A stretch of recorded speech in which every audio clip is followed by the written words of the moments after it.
Hey, Ken here, Old Man Rider. Coming back on day 10, my three skipped video days as advertised, where I was back being an engineer, reading documentation and things like that, reporting on that activity while we were traveling. 3 days of manual reading. It was sort of like, the hero's journey. You had this great plan in life, then you take on a new challenge, it's all going well, then you find your insurmountable obstacle. That was me, the Bluetooth. I had read Bluetooth specs, but I didn't realize that the mobile devices, the operating systems for both the Androids and the iOS products, really take the Bluetooth capabilities and shrink it down to something that they feel is best for the user. That may or may not be true in this case, but it did force a pretty much total redesign of how I was going to use Bluetooth advertising um,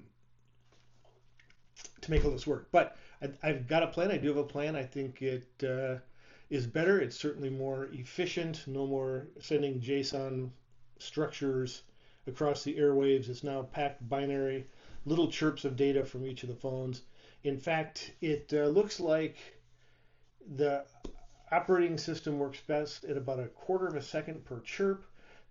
2 second timing between cycles of position that gives 8 chirps for the phone to send its own data and then the data of everyone else in the mesh network. That'll work fine for low numbers of devices.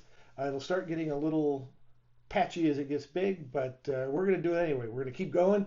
We're going to make this happen. We're going to make this a no sign-in, no registration, no association. Just log in. Well, actually, not even log in. Just turn on and go, and you're part of the mesh network as long as you're using the app. That's the plan. It was a descent into the dark cave of the hero's journey over the weekend. I was a little depressed when I started to read how short or how much stuff the operating systems took away from raw Bluetooth. But we're going to say it saves battery. It's better for everybody, so we're going to go with it. And it's something we can do in Flutter. Pretty easy. So I'm just going to switch over to looking at the app just to review myself.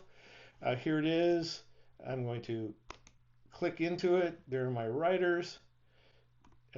No change in the functionality of the code.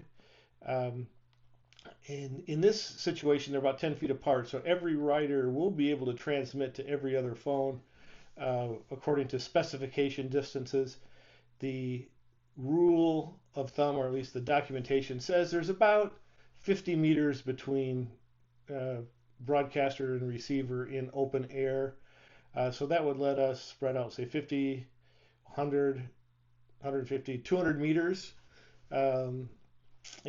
Generally, we'll call it 200 yards. That's 2 football fields. That's a pretty good spread out for a group of people riding together.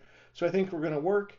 So I'm going to press on back to where I was before. Now that I'm home and have the computers, it's refactoring for the next couple of days. I will give you a report tomorrow. Hey, this is Ken, day 10. After working those days I was not making videos, I stayed to the 100-day project goal of something each day, and we're going to see if we can make a difference tomorrow. Okay, that's it. I will see you then. Bye.